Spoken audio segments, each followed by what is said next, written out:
Buenos días muchachos, la clase de hoy comenzaremos el tema de lípidos simples en los cuales tenemos que abordar esteroides, prostaglandinas y terpenos. Ya la semana pasada habíamos terminado de ver el tema de lípidos complejos que eran glicéridos, ceras, fosfolípidos y, y triglicéridos, ¿sí? Acilgliceroles. Entonces en esta ocasión vamos a ver esteroides, prostaglandinas y terpenos. Como primer tema tenemos que abordar los esteroides. Los esteroides nosotros los podemos definir como moléculas policíclicas complejas que se encuentran en todas las plantas y los animales. Tienen funciones como hormonas, como emulsionantes y forman parte de muchas estructuras de las membranas celulares. Son compuestos cuyas estructuras se basan en el anillo tetracíclico androstano, ¿sí? Este es la molécula cíclica conocida como androstano, o también nosotros la podemos llegar a escuchar hablar de ella como ciclopentano peridrofenantreno, ¿sí? Este es la estructura básica de la molécula del colesterol.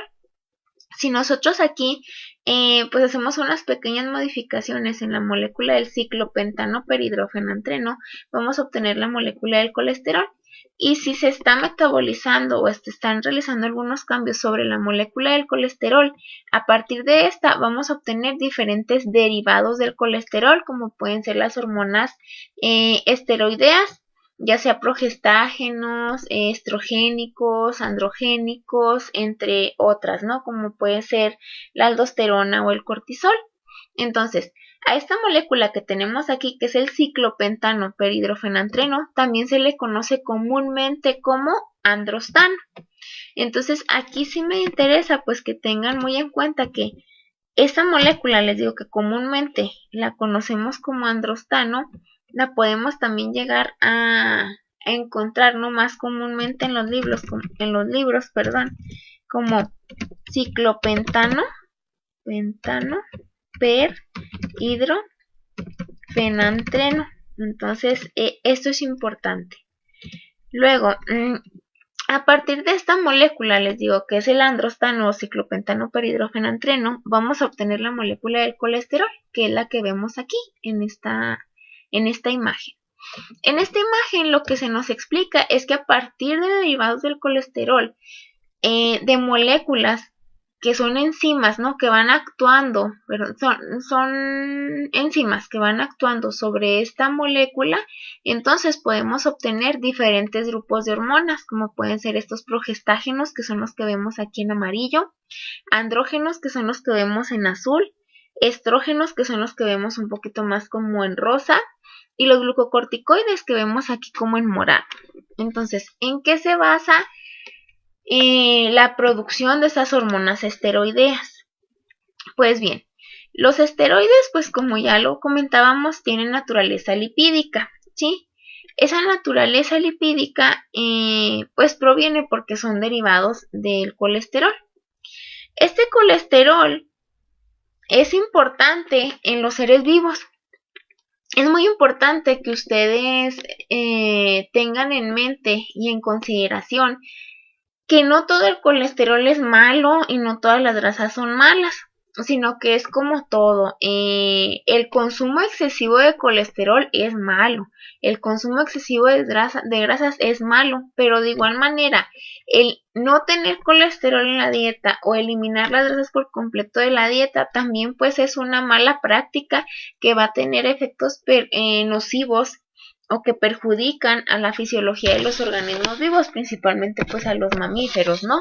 Entonces, sí es necesario tener dentro del organismo cierta cantidad de ácidos grasos, de lípidos, de colesterol, porque a partir de esta molécula es la precursora para que esos organismos vivos, esos mamíferos, puedan sintetizar todas estas hormonas que tenemos aquí, que ustedes pues ya en su segundo semestre irán viendo cuál es la función de cada una de estas hormonas, pero es primordial pues para que los organismos mantengan el equilibrio, la homeostasis, ¿sí? Fíjense bien, aquí la molécula del colesterol, nosotros tenemos que es una molécula de 27 átomos de carbono, Esta molécula del colesterol puede ser modificada ya sea dentro de la mitocondria, que se encuentra dentro de la célula, o del retículo endoplásmico liso. Todos los recuadritos que están en verde son enzimas que se localizan en el retículo endoplásmico liso. Los recuadritos que están como en rosa, rojo, son enzimas que se localizan en la mitocondria. Entonces, por ejemplo, el colesterol va a ingresar a la mitocondria, a la matriz mitocondrial, y esta enzima que tenemos aquí va a encargarse de metabolizar, de hacerle ciertos cambios a la molécula del colesterol.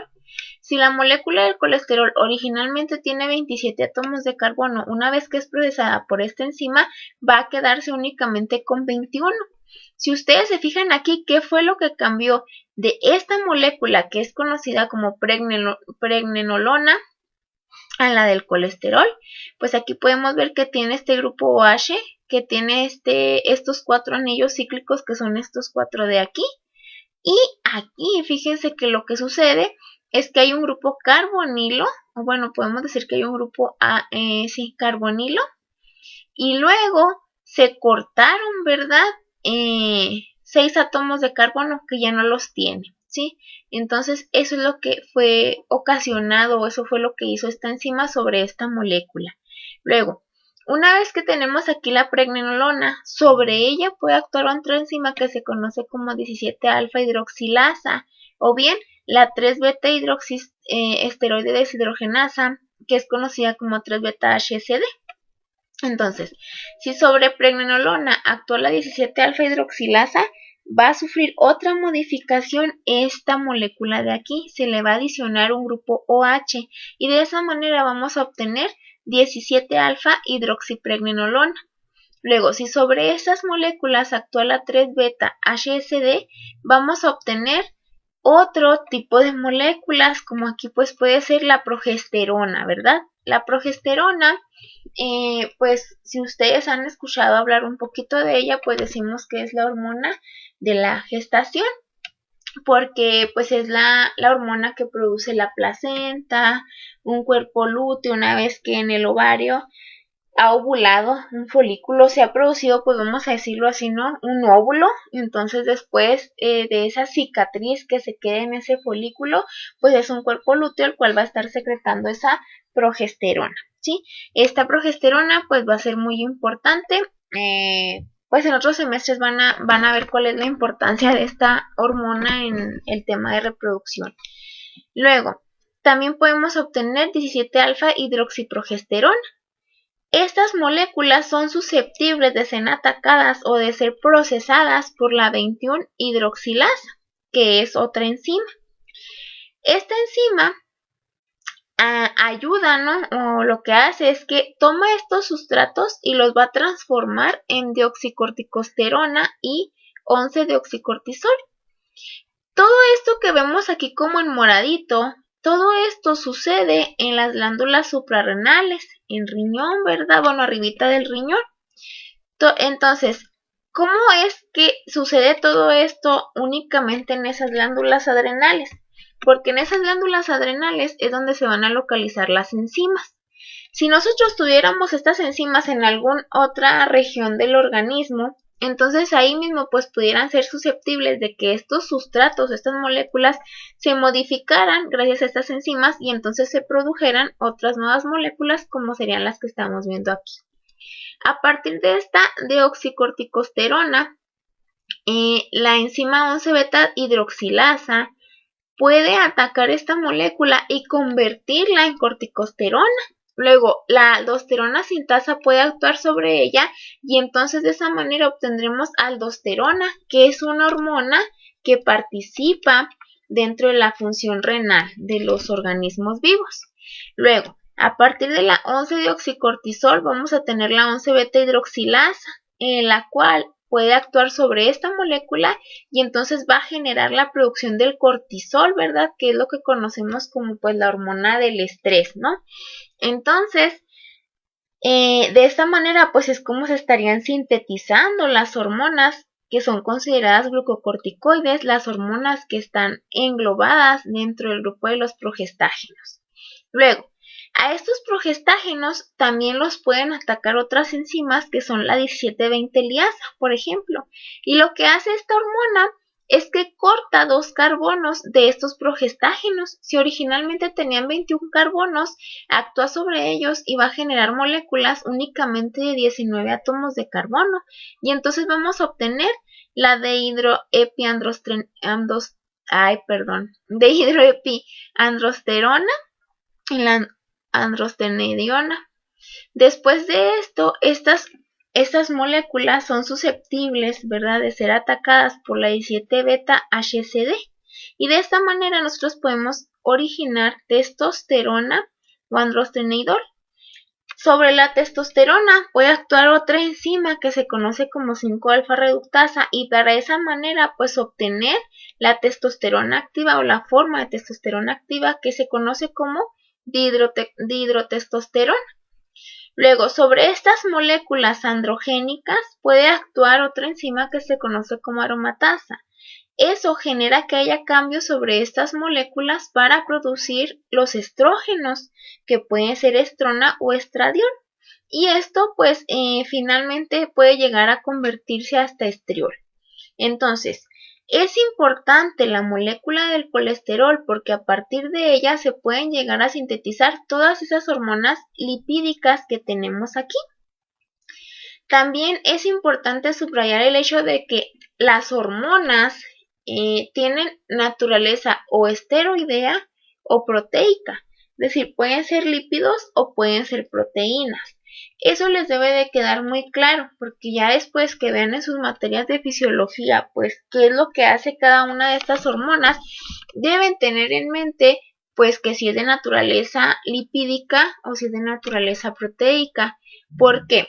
Por ejemplo, una hormona que sea de naturaleza lipídica, que sea esteroidea, pues va a atravesar fácilmente, ¿verdad?, la membrana plasmática celular, porque recuerden que ya habíamos mencionado que la estructura de esa membrana plasmática estaba constituida por fosfolípidos, es decir, tiene una estructura en su parte central hidrofóbica y en su parte externa hidrofílica. Entonces esas hormonas esteroideas pueden difundirse entre esa membrana celular.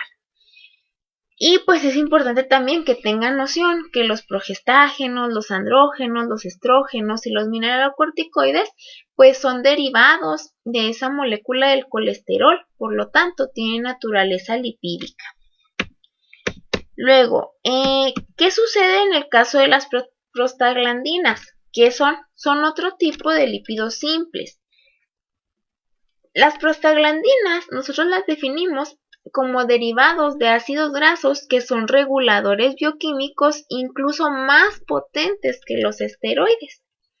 Se llaman así prostaglandinas porque la primera vez que se aislaron de la próstata. Son moléculas que poseen un anillo de ciclopentano con 2 cadenas laterales largas. Por eso se caracterizan las prostaglandinas, como lo podemos ver aquí. Hay diferentes tipos de prostaglandinas. Hay una que se conoce como prostaglandina A2, prostaglandina E1, prostaglandina F3-alfa, prostaglandina F2-alfa. Ustedes también pues van a ver la prostaglandina F2-alfa y el rol de las prostaglandinas pues en funciones reproductivas, y ya cuando lleven su materia de fisiología y endocrinología de la reproducción van a ver que pues dentro de algunas de las funciones de esas prostaglandinas pues se encuentra la regresión de cuerpo lúteo, ¿sí?, la luteólisis, todo ese tipo de cuestiones fisiológicas pues las van a ver que la responsable de hacer eso son ese tipo de hormonas. Entonces, fíjense bien aquí lo que mencionábamos. Las prostaglandinas son moléculas que estructuralmente poseen un anillo de ciclopentano unido a 2 cadenas laterales largas, que es lo que podemos observar en estas moléculas. En la prostaglandina A2 tenemos un anillo de ciclopentano unido a 2 cadenas largas, que en este caso aquí tendríamos este derivado de ácido graso de ácido carboxílico. En el caso de la prostaglandina E1 también vemos que tenemos nuestro anillo de ciclopentano con sus 2 cadenas. Lo mismo sucede con la prostaglandina F3 alfa. Luego, otro tipo de lípidos simples son los terpenos. Los terpenos son una familia de compuestos diversos que tienen esqueletos formados por unidades de isopentilo. Es decir, todos los terpenos tienen en común esta molécula que se conoce como isopentilo. Aquí tenemos pues que es un alqueno, ¿verdad? Tiene 2 dobles ligaduras y pues lo podemos observar aquí. Esos terpenos se suelen aislar de aceites esenciales de las plantas. Son aceites esenciales generalmente de olor intenso y con una relación de carbono y de hidrógeno similar. Entonces, pues de esa manera tenemos que todos los terpenos pues son, la mayoría de los terpenos los podemos aislar a partir de aceites esenciales de las plantas. Por ejemplo, si nosotros extrajéramos los aceites esenciales del naranjo, del limón, ya ven que tienen un olor característico, pues de esa manera pudiéramos aislar algún tipo de terpenos. Y pues hasta aquí llegaríamos con nuestro tema de lípidos.